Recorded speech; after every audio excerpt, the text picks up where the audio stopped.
na ibenta na ang prime water ng mga Villar. Pero hindi pa rin ito nilulubayan ng kontrobersya.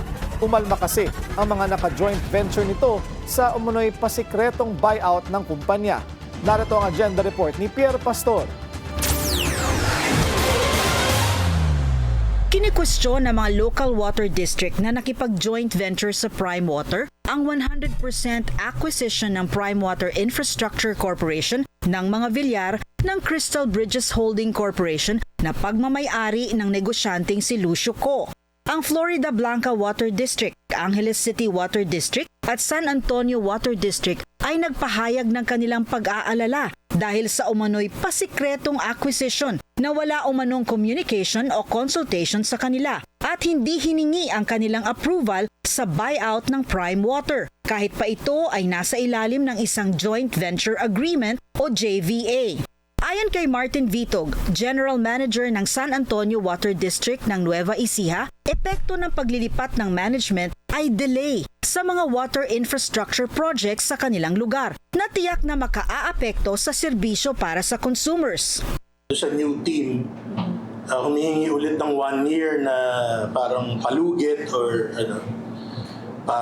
which is parang nakakapagod na kasi sa 8 years namin, yung first 2 years lang may napagawa yung Prime Water Bukod dito, marami din umanong investment commitments ng Prime Water sa mga water district na hindi pa nade-deliver, gaya ng pagpapagawa ng pumping stations at pagpapalakas ng water pressure. Sa Angeles City, mahigit 500 million umano ang halaga ng investment para sana sa water service improvement. 187 million naman ang halaga ng pledge ng Prime Water sa San Antonio Water District na hindi na nagmaterialize. Kasi sa amin nahanapin ng COA sabihin nakipag-joint venture kayo pero hindi naman kayo, asan yung napagawa nyo? So sa amin din po hanapin. Sa kaso naman ng Santa Cruz Water District sa Laguna, bumibitiw na sila sa Prime Water bago pa man ang nasabing bentahan. Dahil yan sa dami ng reklamo ng mga residente sa kanilang serbisyo, gaya ng mahinang daloy, may kulay o madumi o may amoy ang kanilang tubig. Ilan lamang umano sa kanilang mga sulat ang sinasagot ng Prime Water, kaya't nagdesisyon silang i-take over na lang ang operations ng kanilang water district.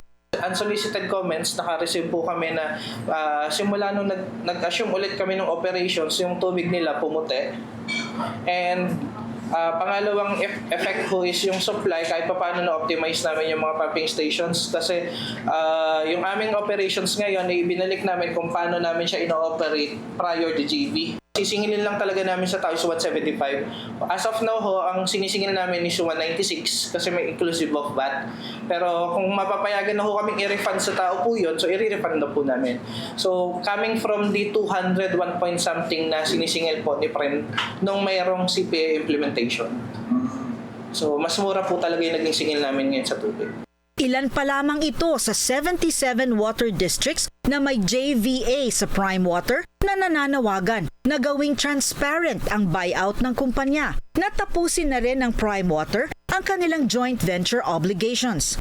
Bukas din daw sila sa intervention ng pamahalaan para maisaayos na ang water services na imbis mapaigi ay nagkaproblema pa raw dahil sa pakikipag-joint venture sa Prime Water. Para sa Agenda, Pierre Pastor, Billionaire News Channel. Manatiling nakatutok sa Billionaire News Channel. Sumubaybay sa aming social media accounts at mag-subscribe sa aming YouTube channel para sa mga eksklusibong balita at storya.